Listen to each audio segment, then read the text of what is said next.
He made it amply clear that there will be no compromise in the fight against corruption.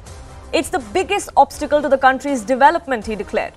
The Prime Minister lauded the agency for taking on the influential, for taking on the powerful and shaking the power corridors of this country with its investigations.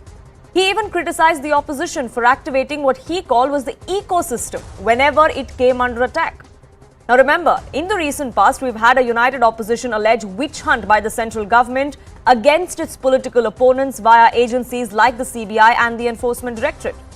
Opposition parties have hit the streets on multiple occasions. They've raised slogans both inside and outside the parliament.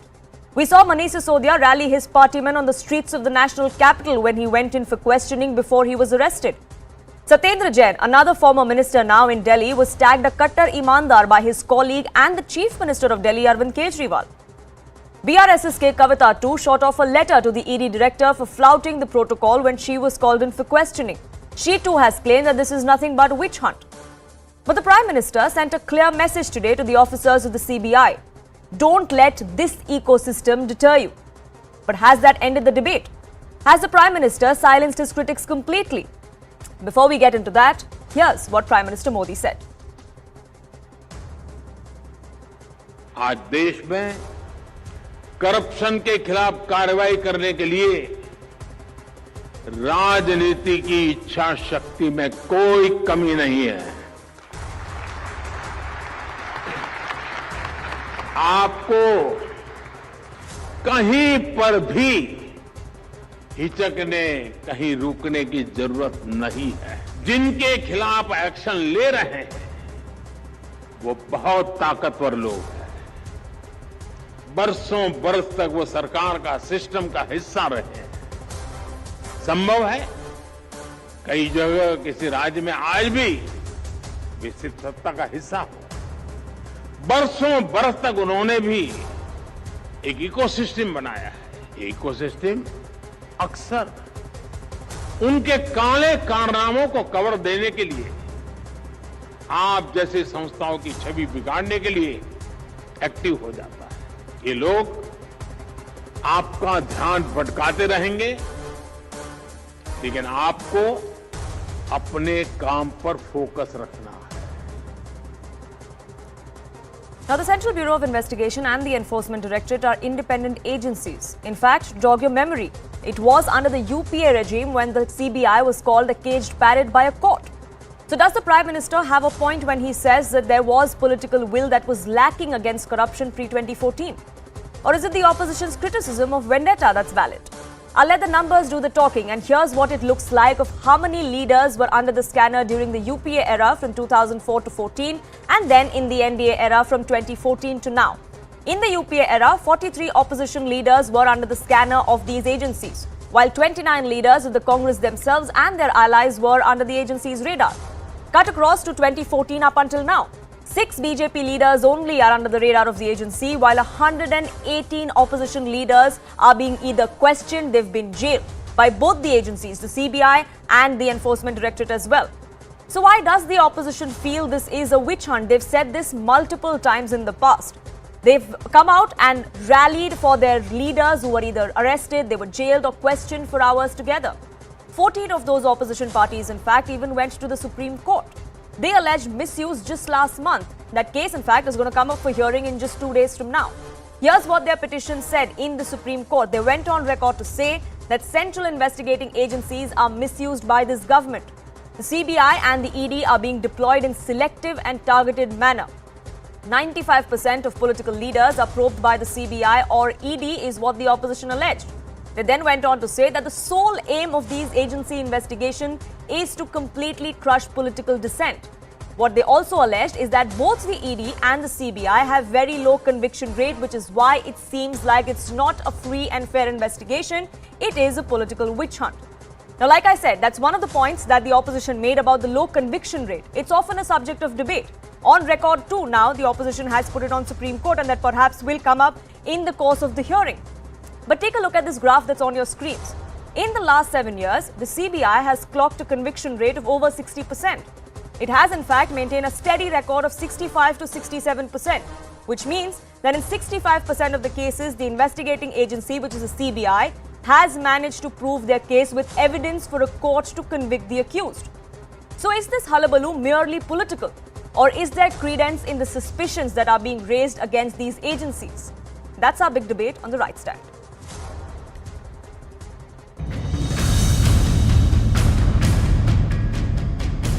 अगर किसी और की सरकार बन जाए BJP के अलावा तो उसके सारे नेताओं के ऊपर ईडी और सीबीआई छोड़ देते हैं। सीबीआई और ईडी का इस्तेमाल कर रहे हैं चुनी हुई सरकारों को गिराने के लिए और दूसरी विपक्षी पार्टियों को तोड़ने के लिए। बीजेपी में आईबी को ये लोग பொலிட்டிக்கல் ஜாசூசி में யூஸ் பண்ணுறாங்க. தன் வசங்களுக்கு விசாரணை அமைப்புகளை அரசியல் நோக்கத்துக்காக மட்டுமே பயன்படுத்துறாங்க.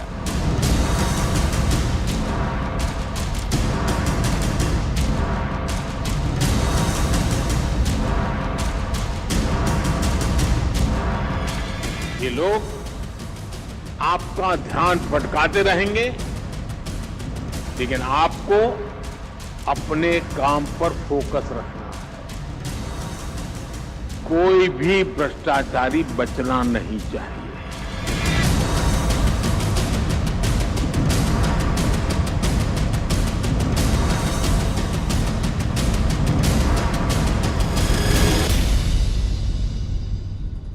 Joining me on this broadcast, Rajya Sabha Member of Parliament and spokesperson of the BJP, GVL Narasimha Rao, spokesperson of the Congress, Swati Singh Malik, also with me, spokesperson of the BRS, Karthik Reddy, and R. Rajgopalan, senior journalist, join me on this broadcast. But I'd like to begin by asking Swati Singh Malik. I've just read out the conviction rate of the CBI in the last 7 years. It's been at a steady 60% and above.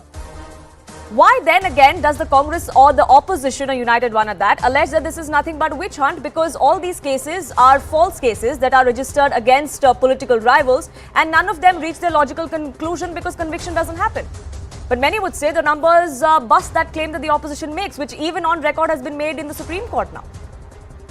No, thank you for having a very fair statistic that you've given to the base of your discussion and debate out here. So thank you very much for actually putting out all the numbers for your viewers to have a comparison of pre-2014 and post-2014. You started your show with saying, and rather, taking up the BJP stance before 2014 when the CBI, ED were called the caged parrots. In Mr. Narendra Modi's words, he said it is not CBI, it is Congress Bureau of Investigation. That is what he called it pre-2014, right? And you also gave the numbers. You also gave a narrative of about 43 and 29, whereas 6 out of 118, like 6 being BJP within the party and 118 opposition members, whereas before 2014, it was 43 and 29. And we've also seen convictions happen in 2014, right? All the investigations were carried out. Now, when the opposition says it's a witch hunt, okay, let's start I'll answer your point about the conviction rate. Now, while we understand that, it's a legal procedure and convictions don't happen overnight, there's a procedure to be followed, etc. So the 60% is also the numbers before 2014, which have finally reached conviction after 2014. Sure. I would also request you to come up with numbers and pull out your data on how many of 2014, how many cases started after 2014 have reached conviction. That is what the opposition is raising an objection to. Now, when we talk about witch hunt, you've done enough shows on your channel. We've all discussed enough and debated enough about how BJP uses these machineries today as their own, support system, because they have no more allies left. This is their only ally. They've made these agencies into their allies. Whoever joins the BJP gets whitewashed in that washing machine, and it's clear of all the allegations, all the charges, all the investigations. How does that happen? So instead of, my request would be to you as a fair journalist would be to actually ask the BJP as well that what explanation do they have to this? Absolutely, and that was going to be my next question to the spokesperson of the BJP, GVL Narasimha Rao. This is an allegation that the opposition has made about BJP being a corruption washing machine for several years now, and the two specific instances that often come up are that of Himanta Biswa Sarma and Suvendu Adhikari. Yeah, good evening to you, all the panelists and the viewers. I think one thing that the Congress party and all those who are crying hoarse about this overaction against corruption, one thing they are all admitting is that they are corrupt. I think not one of them, either AAP leaders, Congress leaders, or any opposition leader who has either charges of ED or CBI inquiry against them, none of them is pleading innocence. They are all saying, okay, action you have taken against us, why not against A, B? Why not against A, B, C? But none of them is even pleading innocence. That itself shows your guilt. The Enforcement Directorate, of the 25 cases that have come to conviction stage, 24 cases, the accused have been convicted, and 45 people have been convicted. And that clearly shows a 97% or 96% kind of success rate. So of all the cases that are filed with Enforcement Directorate, cases involving MLAs, MPs or MLCs who are politicians, important politicians you may say so, that accounts for only 176 cases, only 3% of all cases. So agencies' overall activity under Prime Minister Narendra Modi ji, all the agencies have actually started working for the mandate that they have actually been established. Sure. The PLMA, the Prevention of Money Laundering Act came into force in 2005 when the UPA was in power. But the number of cases that were registered during the NDA era and the amount of money, Honorable Prime Minister mentioned it only a few days ago, while during the Congress regime, the total amount of money confiscated was 5,000 crores for ED violations. Under this government, it is 1.2 lakh crores. More than 22 times. Sure. That shows how effective the agencies have become. And this is the reason for the people of this country to celebrate. Sure. People of this country are with Prime Minister Narendra Modi ji for giving the mandate to these agencies not to be scared, not to look at the background of anybody, but just go after corruption. Because in the new India, in the 25 years of India's independent history, in Amrit Kal, one major scourge that needs to be erased is corruption, and Honorable Prime Minister is determined to see that the people who are actually corrupt, they pay a heavy price as per the law of the land. Sure. But Mr. Rao, I'd like to come back to the question I asked you. The allegation is that once these opposition leaders who once were in the opposition and then joined the BJP, all their sins are suddenly pardoned. It's Sat Khoon Maaf once you're in the BJP. That's the allegation that's been made. No, this is a political narrative that the opposition, that the Congress party weaves only to save their own skin. Number one, first let them say whether they are innocent or guilty. They indirectly admit that the guilt is already established. When it comes to questions they want to raise about BJP leaders, they have every right. They were going other day in a procession to the Enforcement Directorate. Why don't they go and submit whatever details they have? Why don't they approach the courts of this country? They can always direct the agencies like the CBI, ED to investigate any case. I think simply trying to derive corrupt equivalence with the BJP, just to try and blame the BJP also as corrupt, is not going to help. People of this country have supported Honorable Prime Minister for his fight against corruption, and the opposition is clearly running for cover. Sure. And I would like to get the spokesperson of the BRS in as well. Karthik Reddy, we've seen the kind of allegations that have been made from the BRS as well when K. Kavita's questioning was being done. She herself wrote a letter to the Enforcement Directorate while she was talking about the protocol not being followed as it should be, because she's a woman. She's also someone who's an elected representative. But in multiple cases, including that of K. Kavita, there have been reasons for the investigating agencies to go ahead, even legally. Bail has not been granted to Satyendra Jain and to Manish Sisodia months after they were being jailed. Even as far as K. Kavita's case is concerned, the Supreme Court also did not give a stay on the summons that were issued to her.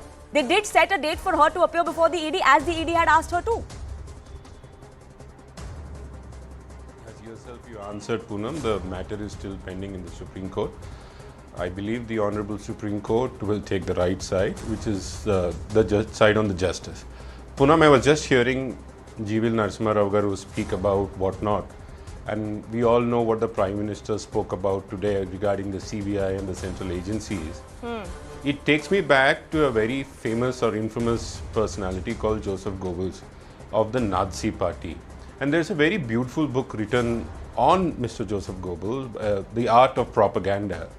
In that book, one of the main standing chapters or lines which comes again and again and again is keep lying, irrespective you know it's a lie, because eventually the larger the volume of the lie, the larger the people believe it. And today, I am honestly telling you, Poonam, the Prime Minister represents all us Indians. We should be prideful of a leader, of the Prime Minister. To chide the Prime Minister day in and day out, especially because he lies so blatantly, is not fun and not fun at all, let me tell you honestly. Today, GVL Narasimha Rao Garu spoke about a plethora of things. He was telling us how 23 cases were convicted in the ED matters, and he should also tell you out of 5,000 odd cases. And today he was also telling about how the BJP is not corrupt because you do not file cases on your BJP leaders. You do not take action once they join the BJP. Very famously, once GVL Narasimha Rao Garu himself spoke about a length regarding a MP from Andhra Pradesh called Sujna Chaudhary. He himself was on record calling him the most corrupt person in Telugu Desam or Andhra Pradesh, and whatnot he has said. And today, once that gentleman joins the BJP, GVL Narasimha Rao Garu is welcome to tell me what action was taken against him. And one more point, Poonam, you raised. You remember 2014 when Prime Minister said "Khane nahi dunga" or "Khaunga bhi nahi." And he kind of gave us a picture to the country saying the whole ecosystem, especially the political ecosystem, is so corrupt in 2014. Give me power, and he promised to clean it off. And it has been 9 years, Poonam, and still the Prime Minister keeps on saying the same thing he said in 2014. May I ask you, did the Prime Minister concede that he has lost? 8-9 साल के बाद, even after 8 to 10 years, you still try to tell us the country is corrupt after you being the Prime Minister for so many years. Let me also remind you, let me also show you as an example today, all the cases that certain cases, especially the ED, CBI and even the IT, there are certain cases which have been filed on the opposition leaders. Let it be Suvendu Adhikari case, let it be Narda Sharda case, Hemanta Biswa case, and many other cases which elude me because there are so many of them right now. All of them have gone into cold storage, Poonam. And let me ask the BJP through you, can you tell me one case which has been filed in the 9 years which a BJP sarpanch, not a leader mind you? No, there are none. The cases on leaders who belong to the BJP are put in cold storage, where the cases which belong to the opposition leaders are fabricated and put on fast track. And this is the hypocrisy the country is noticing. And one last point, the country has been asking, take some action, open up some investigation against the Adani issue. And let me also tell you, not one small investigation has opened. And the country is judging us through the Adani matter. The world is judging us through Adani matter. And today the Prime Minister comes out and tells us, Pura Changasa. This is the hypocrisy in this country. Right. GVL Narasimha Rao, would you like to respond? The Prime Minister said, I'll clean off the country and the system of corruption. But the opposition says, all you've done is you're cleaning off your opposition and your political rivals. You see, as I said at the start, that this is an opposition narrative. They would want to save themselves by simply making counter allegations against the BJP. But in the TRS case, the people of this country know the amount of evidence that is available against the TRS leaders and against daughter of Chief Minister Srimati Kavita. The amount of money, the transactions that have happened, and the kind of dispositions they have from close members of her own team. This is an open and shut case. Liquor gate is certainly likely to result in a lot of convictions, and very soon, because the agencies have a clear, you see, in the past, agencies were actually asked to slow down. Agencies were under political pressure both at the center and in the state. And it was considered, going after any politician was considered a no-go area, because also some kind of a mutual protection racket. You are in power, I protect you, I am in power, you protect me. So some kind of arrangement with Narendra Modi. As far as the BJP goes, that if there is a BJP leader that's caught in the net, then that is a no-go area. That's exactly what the opposition is saying. No, certainly. No, that's again a false accusation. May I In the ask case you a of specific question, please? Karnataka MLA, in the case of Karnataka MLA Virupaksha, money was found in a search or something, and he's already been arrested. Sure. Where was he given a clean sheet? There is a government, by there the is an central election agencies, happening a Sure. month from now, but even then, Sure. the BJP So action did is being not taken, says the let go BJP. of That's any not enough, action. says the opposition. Karthik Reddy, you had a point to make. You had a question to ask No. of GVL Narasimha Rao. Sir, Poonam, we have heard these extempore speeches many a times. GVL Narasimha Rao garu very smartly has eluded the main question. I asked him very specifically, can you name one BJP Sarpanch, I meant any leader from the BJP, in this last 9 years who have filed cases by the central agency? Mr. Virupaksha was arrested by the Lok Adal, one of those local thing there, not by the central agencies. So here's the case. We've been very specific in telling you the BJP targets only the leaders of the opposition. In these 9 years, neither the CBI, neither the IT or neither the ED has filed any case against any BJP leaders in this country, and we have been very specific. Why is this? See, when we are not telling you that we are corrupt, don't investigate us. We are telling you you are fabricating corruption and other cases and other grave crimes on the leaders of opposition in the pretext to call us corrupt and call yourself clean. Sure, so it's a battle of narratives from what it looks like, R. Rajgopalan, isn't it? The opposition says that the BJP Obviously. is great at managing this, so they're only talking about the cases that are being filed against the opposition or the charges that the opposition leaders face, but they're completely silent on what happens to those in the BJP. As far as this perception battle goes and as far as the 2024 election battle goes, do you think this is something that is going to play a major role as far as the fight against corruption goes and the perception that the central government seems to be portraying? Poonam, you asked the right question. In 45-minute speech of Prime Minister Narendra Modi to the CBI officers, why should opposition parties get rattled? Prime Minister was addressing the CBI officers. He gave them free hand. Prime Minister Narendra Modi cheered up the CBI officers. Did you notice, Poonam, because I covered the CBI for more than 25-30 years, I saw at least 8 former directors of CBI were seated in the audience. Most of them, out of 8, at least 6 were chasing Narendra Modi under the instructions of the then Prime Minister, Dr. Manmohan Singh and Ahmed Patel. The way in which Mr. Narendra Modi, Reddy Garu, I did not disturb you, Reddy Garu. I did not disturb you. Sorry. Maafi chahta hun ji, sorry, I never disturbed you. Go ahead, Raj Gopalan, I'll come back to you, Karthik. Poonam, 1 second. Earlier there was a phone banking. If father and son were, father was finance minister for 8 years, son was ruling the roost. Father was, signing the dot papers, where son gave the bank chairman name. GVL Narasimha Rao, why is he silent? Why he is not speaking about it? The father was finance minister for 10 years. That is what Mr. Narendra Modi today said. Direct bank transfer substituted round banking. There is no pink slip now. I know the CBI got pink slips from Mr. Ahmed Patel, from the Prime Minister office. And second thing, there is a synergy between the government of Narendra Modi and the BJP of Mr. Nadda. Why I am saying, today, have you noticed, in all the social media, the Congress files have come out. And the videos are going to rattle the opposition, especially, and to answer it in a quick form, the phone banking system and also Prime Minister cheering up them.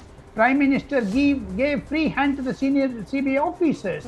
And second thing, my understanding is that 303 MPs, yes, Prime Minister will do like this because he wants to expose corruption, make a narrative for 2024, corruption versus dynasty. Corruption and dynasty. Sure, and that's the pitch that the BJP has been leading up to as well. But Karthik Reddy, you had a point to make. Go ahead.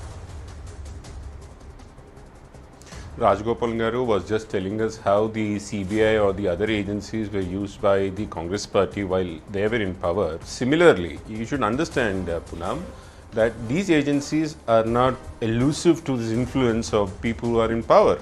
That has been very apparent in the Congress regime. And if they have brought it up to 10 degrees, our Honorable Prime Minister and Honorable Home Minister under the BJP has taken it to 100 degrees. So the point I like to make, these agencies are open to influence.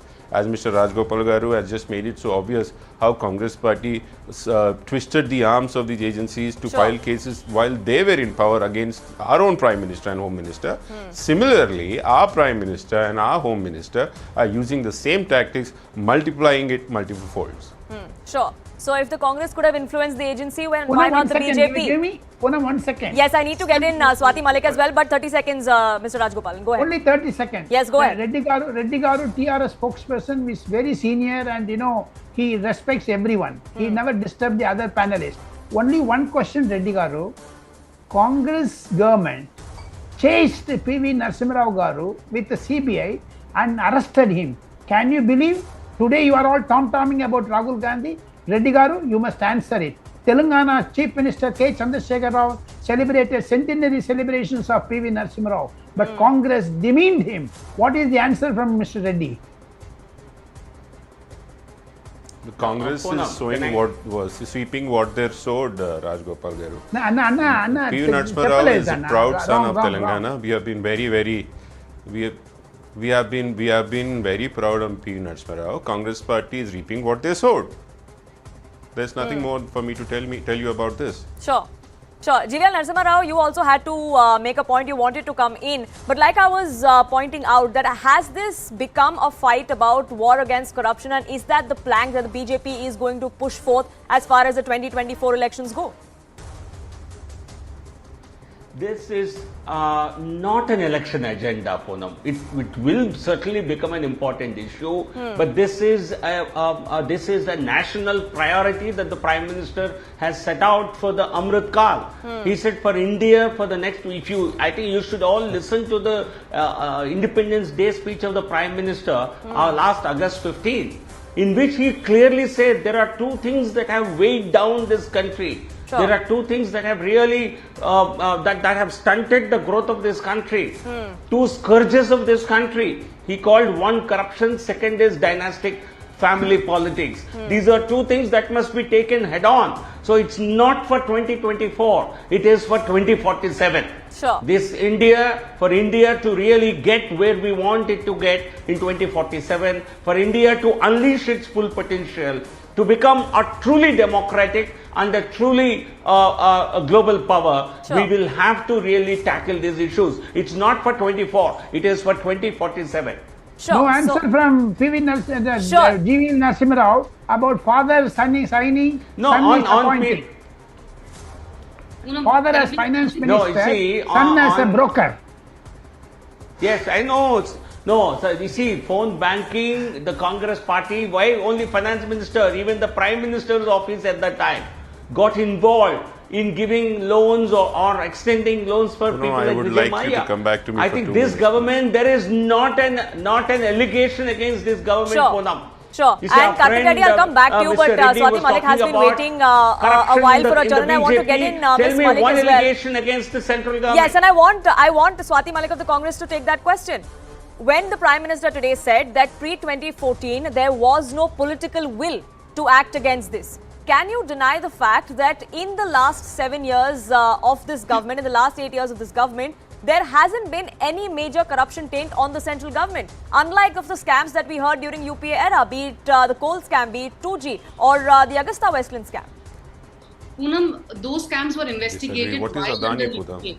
Under UPA. Today what's happening? Adani, all that the opposition is asking, all the 18 parties have gotten together and asking for a JPC. What is wrong in that? Why is the government not doing that? Second point, what happened to Karnataka? Now Karnataka elections are coming up, that 40% commission. We've heard of all those allegations. We've discussed it and debating.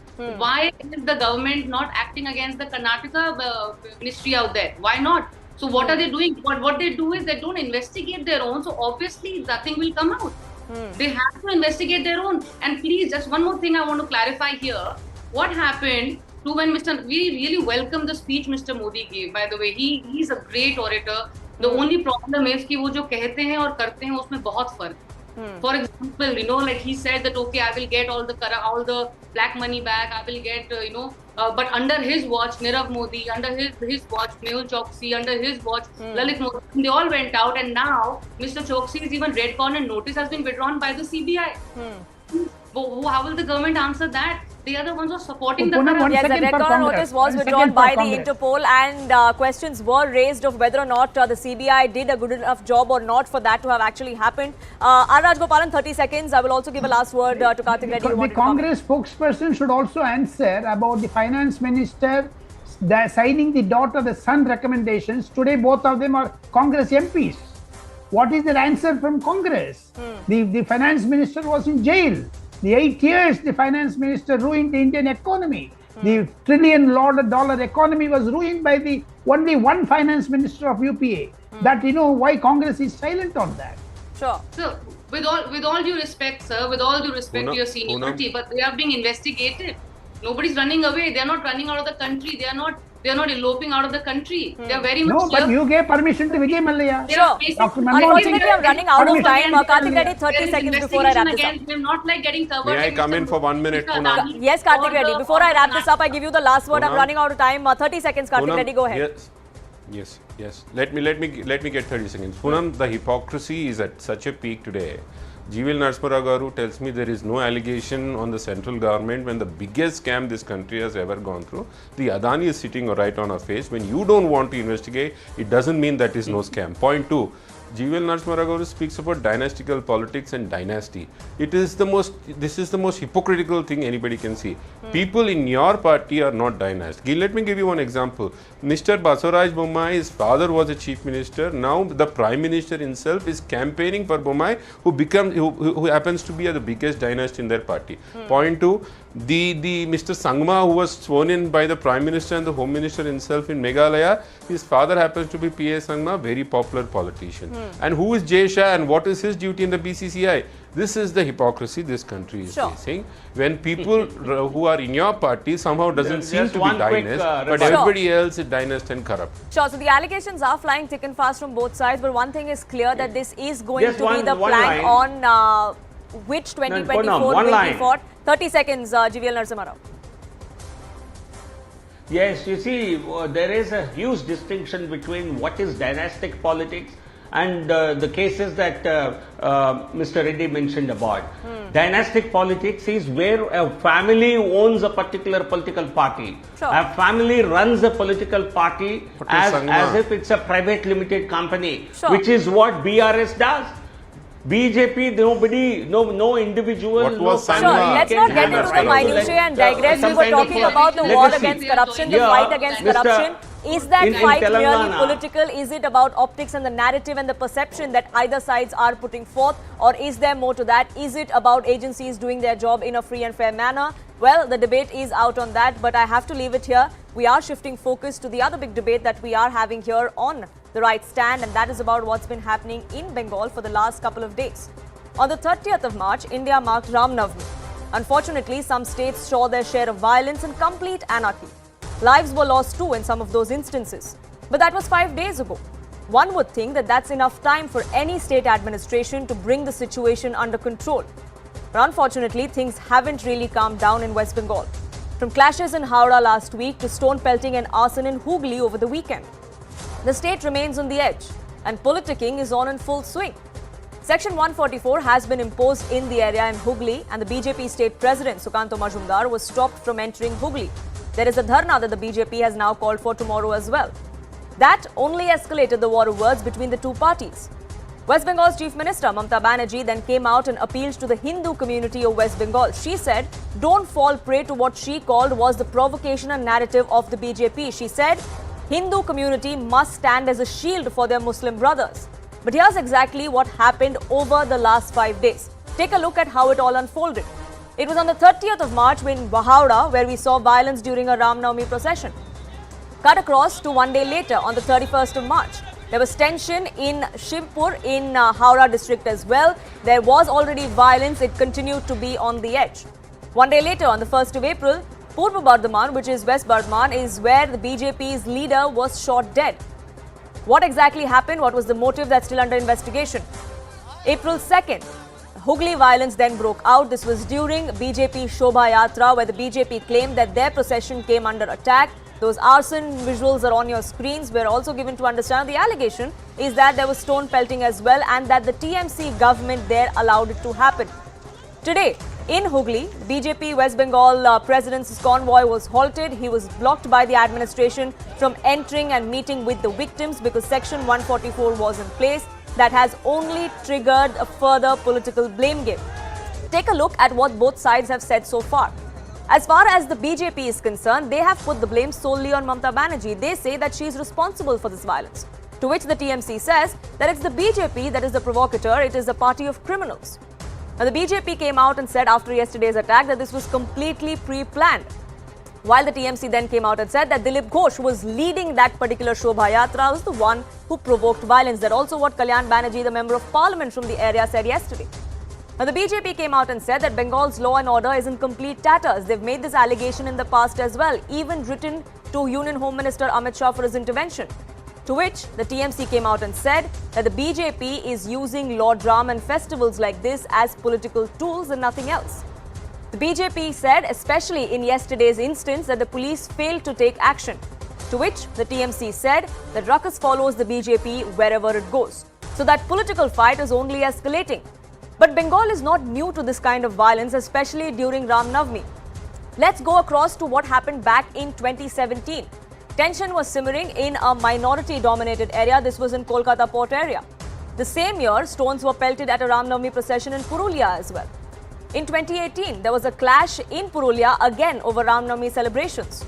In the same year, there were stones pelted at a yatra in Asansol and in Raniganj as well. The same day, three different instances, three different locations in the same state. In 2022, a procession was allegedly attacked in Howrah. And we saw what happened this year, 5 days ago, when again in Howrah, there was a clash that broke out during that procession. And then again yesterday in Hooghly, where the BJP Shobha Yatra came under attack. So what exactly is happening in West Bengal? Who is keeping this political communal cauldron boiling, and are they doing this just for votes? We'll open that up to both the BJP and the TMC, but take a look at what's transpired so far.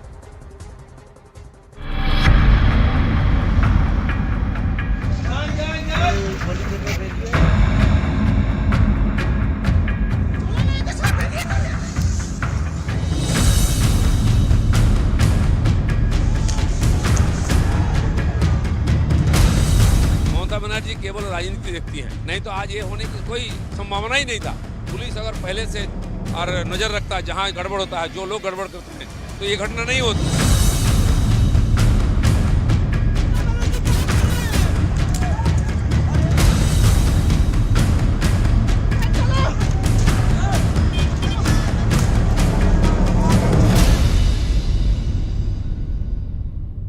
GVL Narasimha Rao, Member of Parliament of Rajya Sabha and BJP spokesperson, continues with us on this debate. Spokesperson of the TMC, Biswajit Deb, also joining us on this broadcast. And Mr. Deb, I'd like to ask you, like I just listed out, instances like this unfortunately have been happening over the last several years. Could then the government would have been more proactive than reactive? Because for the last 5 days, we've seen violence, pelting, anarchy, as some would say, at least in some parts of the state. Who has instigated this violence? Mamata Banerjee had repeatedly said that Ram Navami will be celebrated, but please celebrate Ram Navami in a peaceful manner. BJP from the very beginning has provoked a section of people. They wanted violence and they provoked the people for violence because BJP believes in division of people on the basis of religion. This is their basic politics. And this is what they have been doing in Bengal since the past several years. Earlier we had also seen that BJP leaders coming here and saying that Bengal में पूजा नहीं होता है, बंगाल में दुर्गा पूजा करने नहीं देता है, बंगाल में काली पूजा करने नहीं देता है. And the result was 2021. People of Bengal had thrown them away. People of Bengal does not believe in this communal politics. It is the BJP people who had led this particular violence, who has provoked this violence, and thereafter they have, you see, in the procession we have seen that they have brandished weapons, swords, sticks, and even pistols and guns. Is this the way to celebrate a Ram Navami procession? Is this the way that Lord Ram has said to celebrate Ram Navami? Sure. Politics of violence we do not believe in politics of violence. In Bengal, people of all religion, they stay together. There is a complete religious harmony in this state, which the BJP is trying to disturb. BJP is trying to create a situation of law and order, so that they can reap out this particular benefit in the upcoming panchayat election. Sure, and I'll That have is their JVL target. Narasimha Rao respond And to that that is why they are allegation, but I trying want to to ask divide you the people. question that I They asked are once trying to again. That divide if the people TMC based on believes that religion. this is a ploy by the BJP, that this is by design and it's not by coincidence, like Mamata Banerjee today said, that Hanuman Jayanti is next and perhaps similar things could happen then again because the BJP is stoking this fire, then why wasn't the state government and the local administration better prepared? Local administration was absolutely prepared. Now you tell me one thing. You tell me. Go ahead, Shall I Mr. Dev. reply? Yes, go ahead, Mr. Dev. Yes. Now you tell me one thing. There were hundreds such incidents throughout the country during this Ram Navami celebration. What happened in Gujarat we have seen. What happened in Uttar Pradesh we have seen.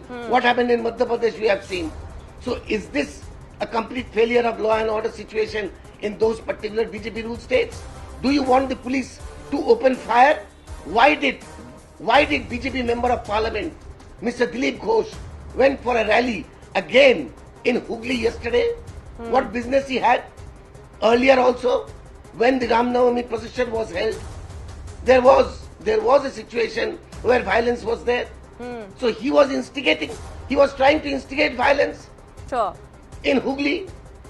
So this instigation on the part of BJP, this provocation on the part of the BJP is what we are repeatedly saying. Sure. That BJP is trying to create a lawlessness in this particular state, which will not be tolerated. Already the state administration has arrested 31 people, irrespective of religion, irrespective of political affiliation. Because we don't want the peace. We don't want the peace of Bengal to be compromised like this. Outsiders are being brought in for the purpose of violence, and there was provocation, and thereafter there was rumors and spreading fake Can't news, have a lecture like which this is here. which is Sure. a politics of BJP. Sure. This is JVL exactly a Narasimha Rao, politics your of BJP. response. This is a ploy, one of polarization that the BJP often resorts to. That's the allegation that the TMC makes against you. Yes, okay. I hope I will not be disturbed because this long lecture, which was completely full of falsehood, I have heard it patiently. Chief Minister of Bengal, Ms. Mamata Banerjee, she has exhibited her antipathy towards Hinduism. I don't know whether this was a part of her political ideology or she hates Hinduism. We know the whole country had seen how she objected to people raising even chants of Lord Sri Ram. What is objectionable about chanting Sri Ram? The whole country knows how she got irritated, how she got out of the car and threatened people and took police action against them. And what you're seeing and how she actually wanted processions, Muharram processions, had to be given permission. Therefore, she said, Durga idol, Ma Durga idol immersion will not happen in Bengal, and that will not happen in Kolkata. People had to go to, Hindus had to go to High Court on repeat occasions to get permission for even Durga idol immersion.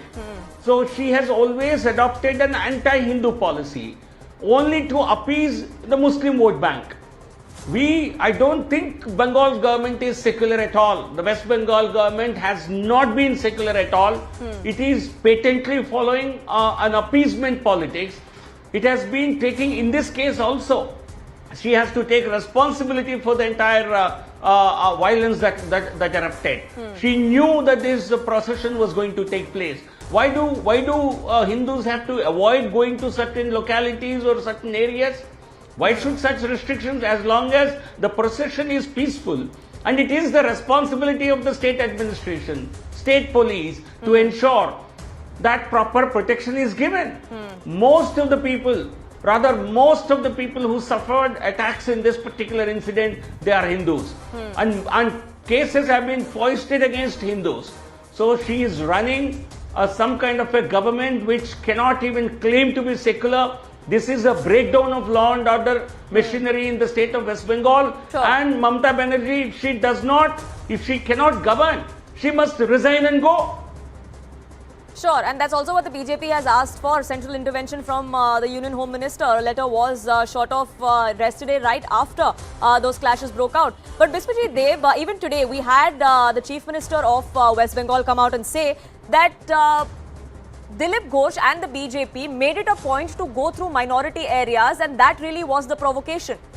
But if that was the case and that was seen as provocative, then why was the permission given for this rally? And if there was no permission for this particular Shobha Yatra, then has any action been taken against Dilip Ghosh or anyone else?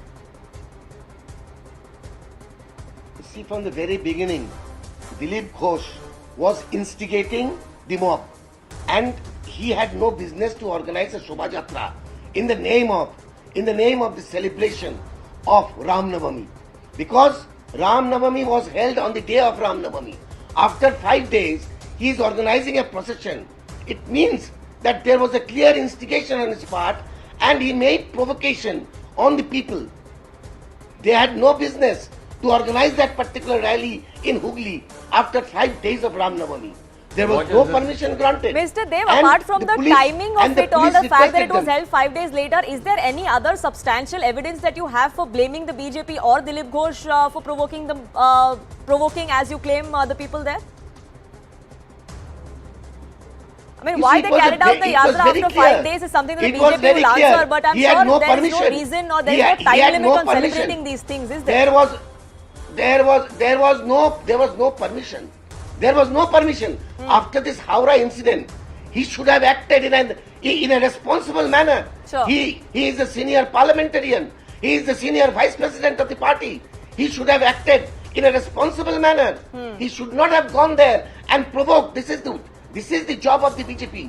They first provoke, and thereafter they spread fake news, and thereafter they incite violence. And this is exactly what they are doing in Bengal. They are trying to create a situation of unrest. And we are not going to tolerate this. Bengal government has always respected each and every religion. Here, people from all community, they live here peacefully, and there's a peaceful coexistence between all religions. Sure. But BJP is trying to divide the people on the basis of religion. This will not be tolerated. And it's not just about, yes, GVL Narasimha Rao, I want you to get in. 31 people have been arrested. Sure. And GVL Narasimha Rao, I want you to come in with a counter that you wanted to make, but I also want to ask you a question. The timing is not just about Ram Navami. Now, Panchayat elections are also around the corner in West Bengal. We saw what happened last time around when assembly elections were held and the kind of violence that was witnessed there on ground. The timing of the Panchayat elections also nearing and these kind of clashes coming out, do you think that's also a coincidence? First of all, last Panchayat elections saw scores of BJP cadres being lynched to death. There was a massive, I think it was a blot on democracy. But but I also take offense on the objection to the statements being made by the TMC spokesperson. He seems to suggest that Hindus have no right to conduct processions. Hindus have no right to celebrate their festivals. Hindus should celebrate festivals on a day that TMC will decide. I think TMC has no right to decide on how festivals will be celebrated by a community. It is for them. What is TMC's locus in this? How can you say don't celebrate the festivals? Don't carry out processions? Have you banned all kinds of processions or celebrations by the Hindus because you want to consolidate a particular vote bank? This is highly condemnable, and I take strong offense to this.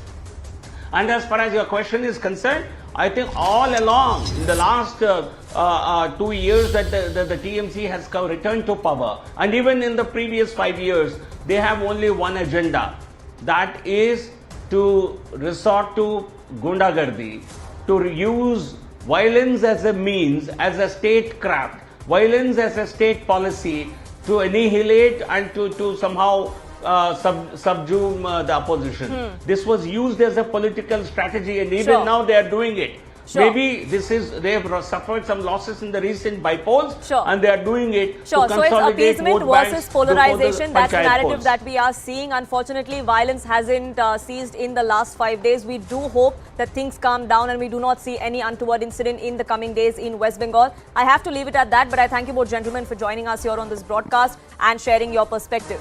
With that, we're slipping into a quick break here on this edition, but there is lots lined up for you on the other side on the right stand. And the one that we are going to talk of is the hullabaloo that we've seen over Prime Minister Modi's degree. Is this degree dangle to stop the 2024 juggernaut? That's what we'll explore on the other side.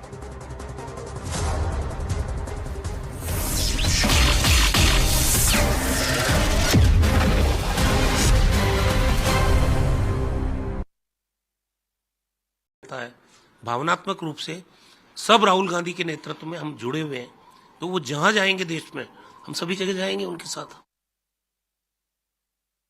मुझे पूरा यकीन है कि appeal के अंदर अगर फैसला बगैर किसी दबाव के होता है तो फैसला राहुल गांधी के हक में आएगा। 2 साल की जो उनको सज़ा दी गई है वो ख़त्म हो जाएगी। मानहानि के इस केस में कोई केस ही नहीं बनता है। ये तो एक बड़ी साजिश है जिस साजिश के तहत ये सब कुछ हुआ है।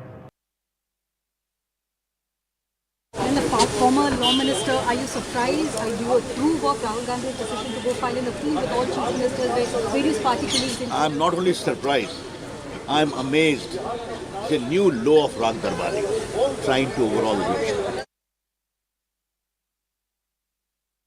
Let me bring in my colleague Pallavi, who's now joining us on the broadcast. Pallavi, the fact that the Congress party is having an ample show of strength behind Rahul Gandhi, considering various tall leaders are going to be assembling in Surat as he arrives there. The claim that BJP is making on the other side is that he doesn't have to be physically present as a convict to appeal to a sessions court. What is the Congress's counter to this? Well, technically speaking, the BJP is right. The convict doesn't really need to go personally for the Court of Appeal. But we also have to understand the politics behind it. Apart from showing that they are brazening it out, they are unapologetic. I think this is Rahul Gandhi's way of also with an eye on not just the Karnataka elections, but also a cadre which is otherwise not very enthused. A show of strength also builds up this feeling among the cadre that, look, we have a leader amidst us who is not scared to take on the government or the BJP, as the case may be.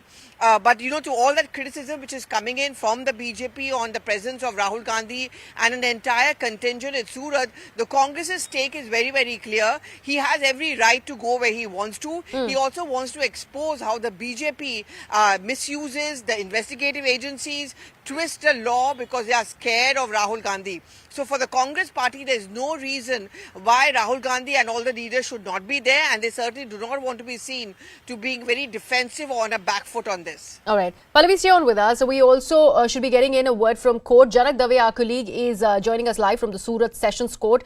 Janak, वहाँ पे अभी क्या माहौल है? सारे Congress leaders अभी वहाँ पे आ चुके हैं। जो कांग्रेस के शो ऑफ स्ट्रेंथ की हम बात कर रहे हैं, उसके बारे में क्या जानकारी दे सकते हैं? Starting with Rahul Gandhi, as after 10 to 11 days, he is now set to appeal before a Surat Sessions Court over the verdict that had convicted him in a defamation suit that was filed in 2019.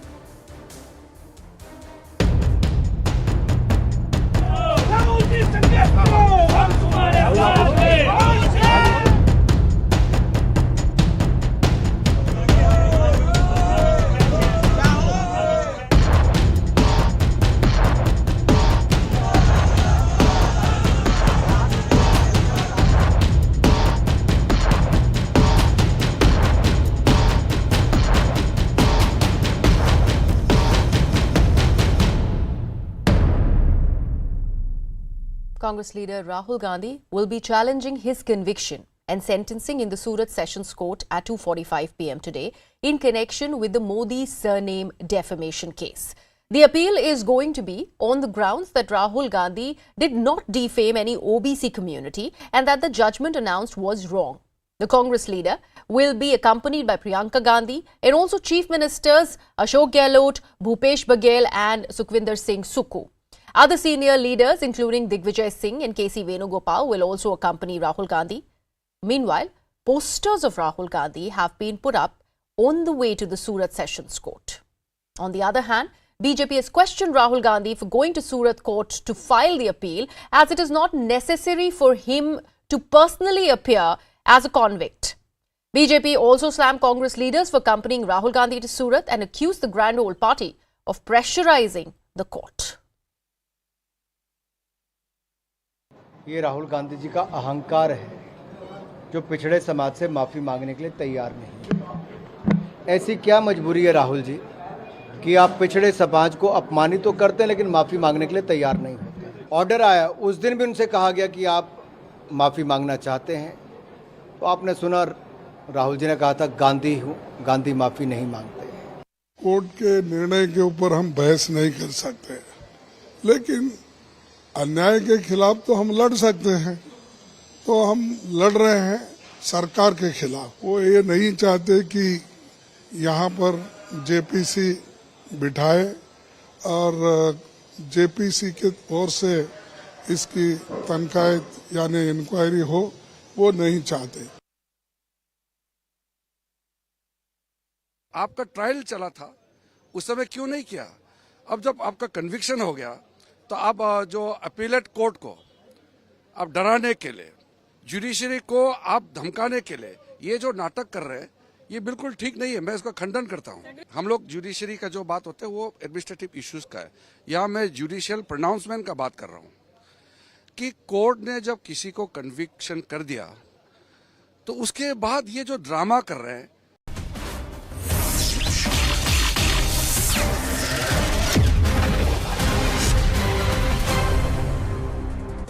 Welcome back to The Right Stand. The opposition parties have raked up once again the issue of Prime Minister Modi's educational qualification. His degrees have been the discussion of a debate over the last couple of days.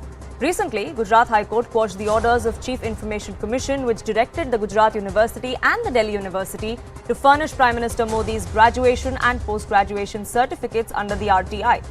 The court came out and slammed the Chief Information Commissioner and the Delhi Chief Minister as well, who was one of the respondents before court.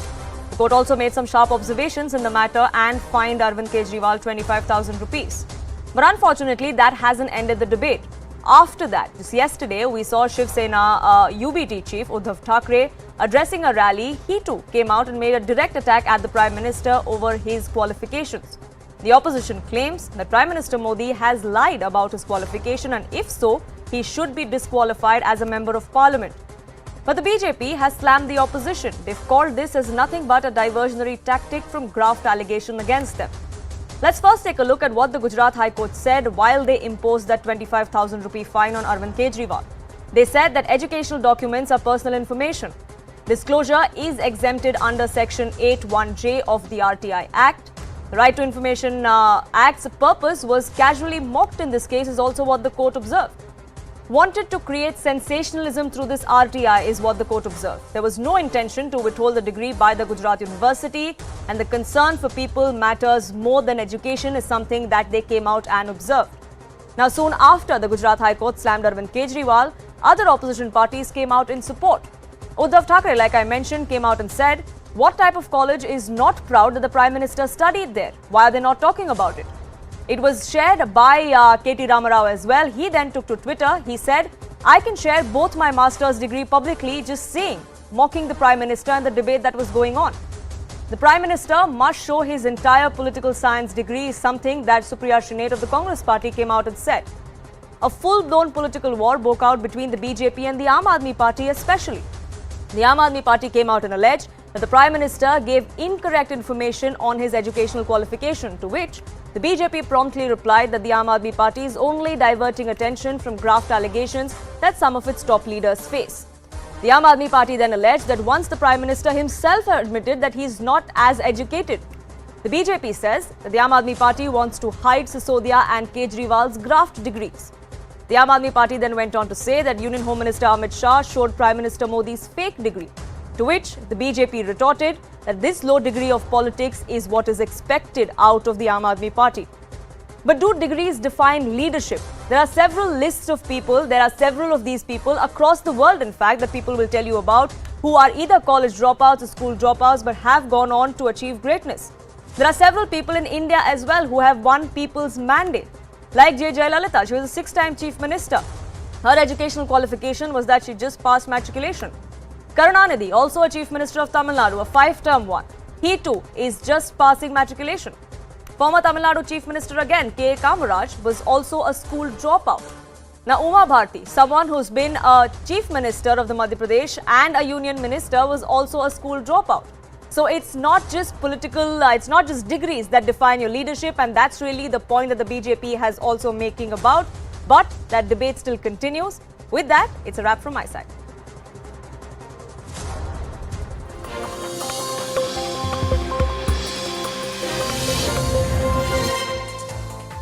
Good evening, this is Brass Tacks and Zaka Jacob. The Prime Minister attended the 60th anniversary celebrations of the Central Bureau of Investigation and said that central agencies do not have any shackles anymore, especially when it comes to high-profile corruption cases. He has asked CBI officers to go ahead and do their job without fear or favor. But the opposition alleges that agencies like the CBI, IT, ED, etc. have been used for political vendetta purposes.